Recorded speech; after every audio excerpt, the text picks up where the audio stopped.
Hi there. In this video, we're going to talk about why do men feel lost in today's world. My name is Christopher, and I'll be guiding us through this presentation today. So I wanted to start this off with a quote by Robert Bly. And Robert Bly tells us grief is the doorway to a man's feelings. And that quote's going to kind of help us understand a little bit more about what's going on in the psyche of men today. So let's first kind of dive into this question of how did we get here? And we're going to jump into the understanding from a historical perspective of what happened to men and to families. So before the Industrial Revolution. So the Industrial Revolution was a huge turning point for how societies functioned, how the family unit functioned, and sort of what has become more of our traditional gender roles in today's world. So we have the agrarian society, which is before the Industrial Revolution. So a majority of families actually lived on farms and produced their own food. That's what we did in order to survive.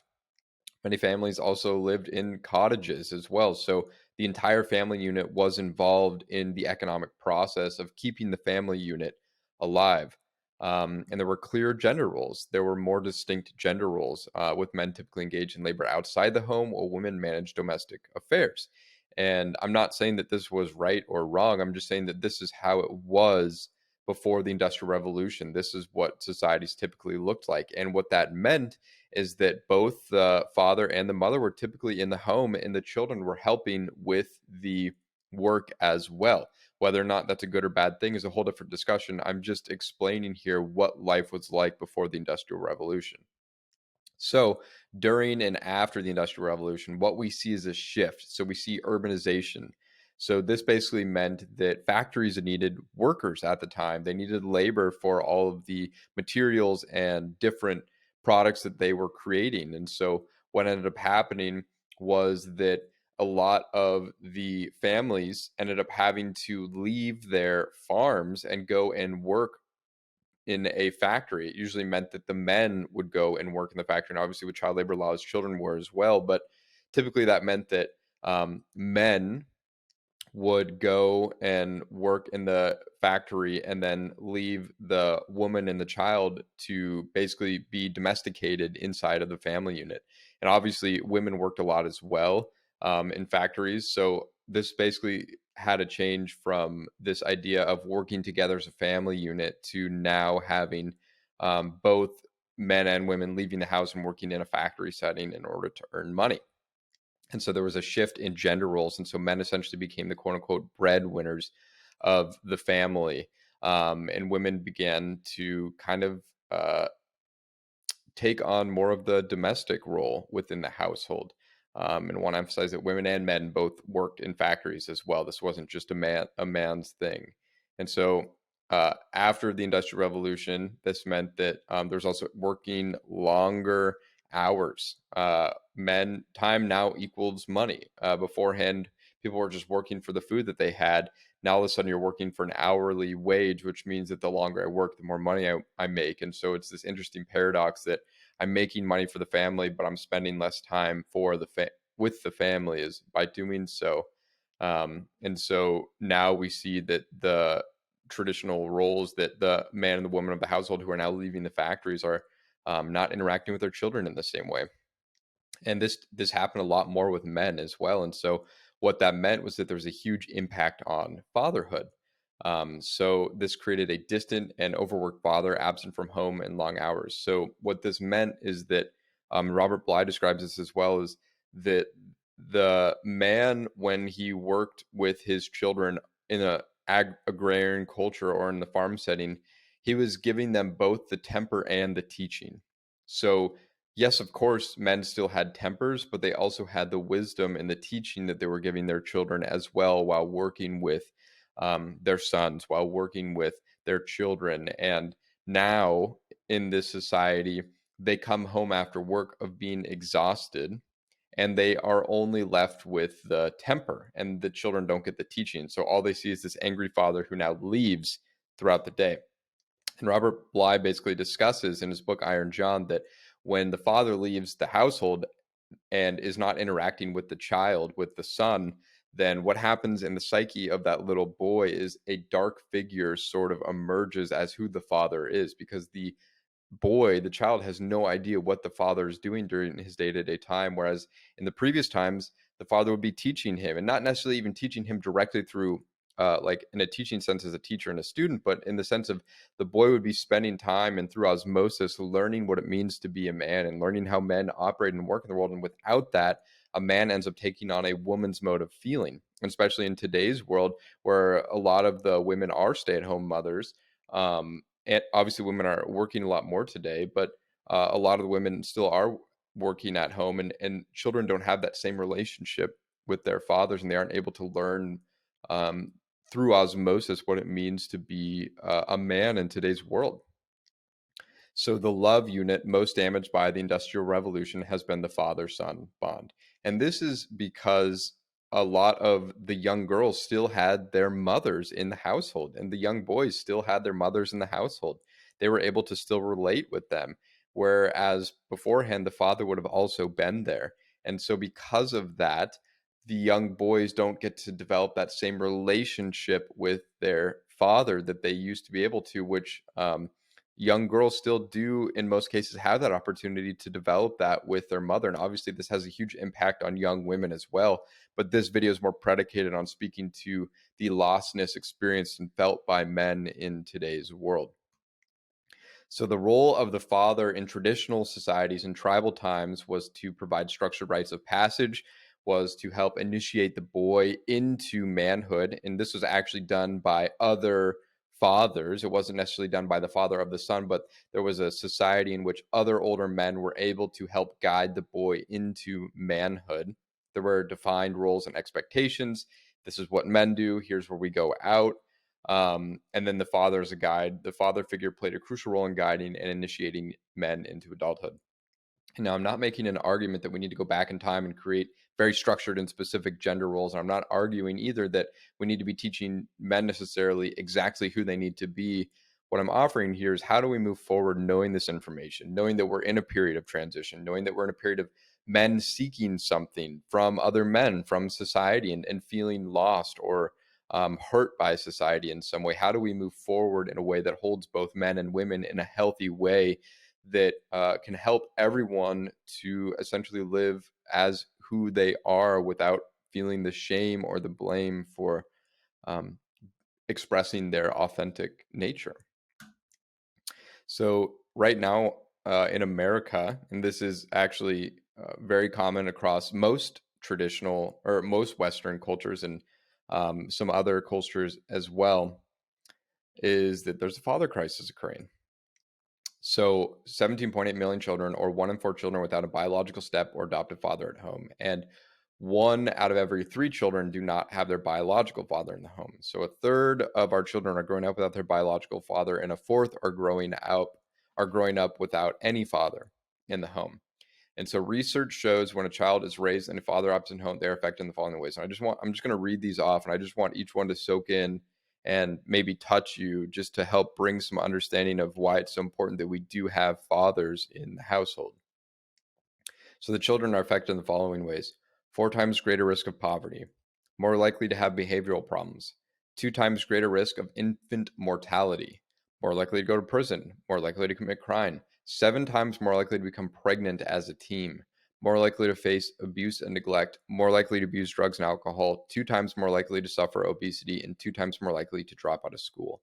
So it's extremely important that we have fathers. It's extremely important that we have a father figure in the household that's providing a good example for what it means to be an adult in today's world.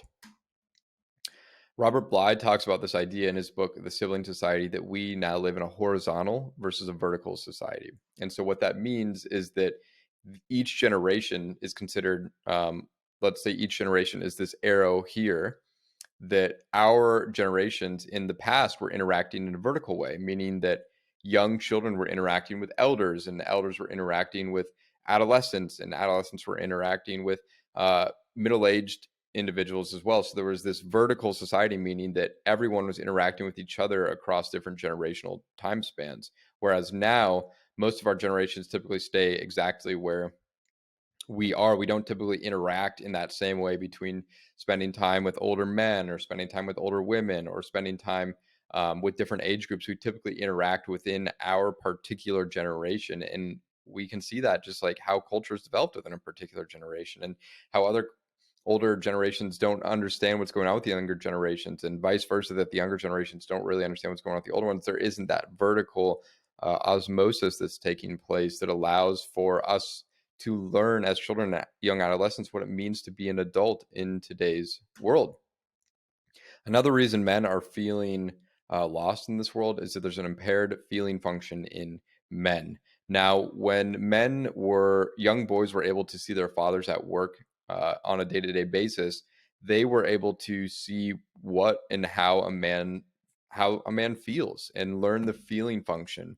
Men are extremely emotional and sensitive creatures, and in today's society, you may not be privy to that because we are conditioning our men to not feel. These are a lot of terms that I've heard myself or have heard other people mention to me as well when I'm working with clients, such as be a man, stop acting like a girl. So both of these. So be a man implies that in order to be a man, you can't feel or show or express emotion or be vulnerable.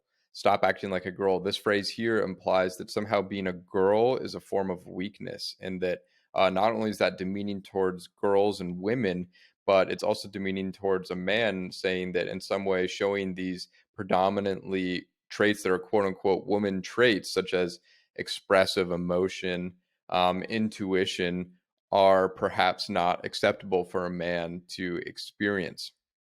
Real men don't show weakness. Boys will be boys, keeping men trapped in this boyhood state. Don't throw like a girl. Once again, a very stigmatizing slight at both men and women, as if throwing like a girl is somehow a bad thing.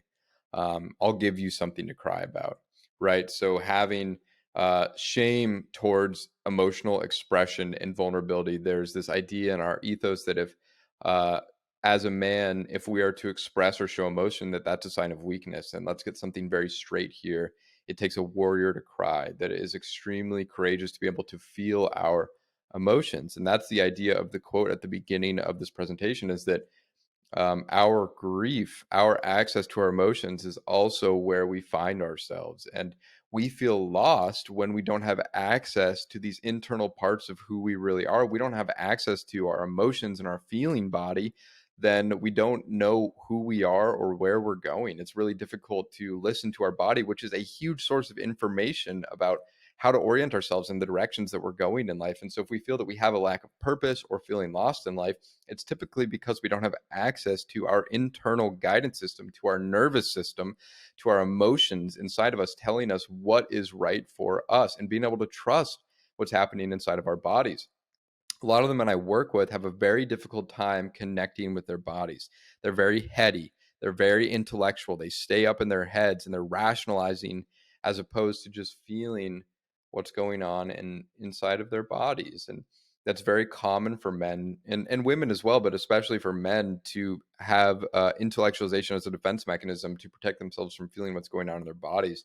Typically, I have to work with men to help slow them down and to help them to recognize emotions. And emotion that men typically can recognize pretty quickly is anger. Anger is one of the only emotions that our society associates with men. Sadness and grief and shame and sorrow, even joy for that matter, are not emotions that are typically expressed by men. And so we have to learn what those sensations feel like in the body and allow those to start expressing themselves freely.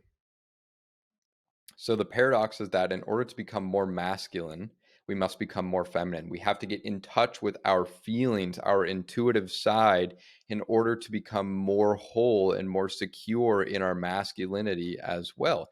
In order to become more of a man, we must get in touch with our feminine. And I know that's so counterintuitive, and it's actually what's preached against a lot by a lot of like men's coaches these days is, men should be more masculine and show more gusto. And although I agree that we could definitely be more confident, that confidence comes through an integration of being able to feel what's going on inside of us and trust who we are at our core.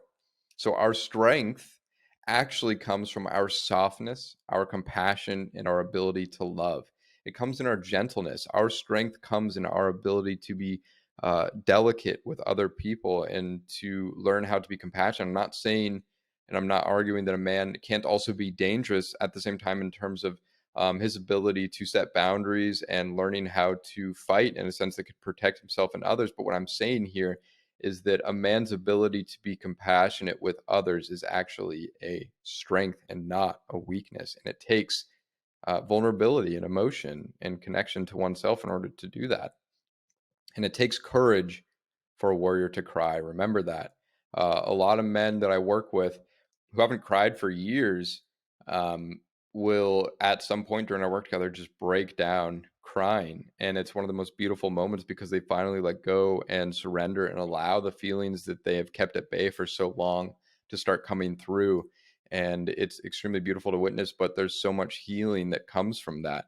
And finally, when one reconnects with their emotional body, there's a huge reconciliation that occurs and a feeling of being at peace and at home. And it's actually in feeling our uncomfortable emotions that we find peace and joy, which is yet another paradox. So we have to relearn how to feel what is happening inside of our bodies. And this is a generational cycle, right? Our fathers passed on generational cycle that they learned from their fathers, and so on and so forth. And so no one here is to blame. These are unconscious processes. We must learn to forgive ourselves for what happened as well, because we did what we had to do in order to survive. And then we have to connect to our authenticity. We have to feel our emotions. And that's essentially the way through feeling lost in life. Is typically there's something in our nervous system, in our bodies, that we're not feeling or that we're not connecting to. And essentially, what we must do is become who we truly are. If we're feeling lost in life, that means that we're disconnected from our authenticity in some way. And it's up to us to find out what's going on there and to listen to this emotional guidance system within ourselves. And so if you would like to work with someone one-on-one like myself, it's really an awesome way to actually just dive deeper into some of these topics and learn how to do that with yourself. You can learn how to connect with your body, how to rediscover your authenticity, and how to create healthy relationships with yourself and with other people. And so that's a really awesome way to start diving into the work right off the bat. And if you would like to, you can schedule a free call down below and we can meet and talk about what working together would look like. Other than that, thank you so much for tuning in. If you wouldn't mind liking and subscribing, it would help to get this YouTube video into the algorithm and help other men out there to explore and learn and understand and help the collective masculine psyche to heal. So with that, thank you so much. And I will catch you in the next one. All right. Take care.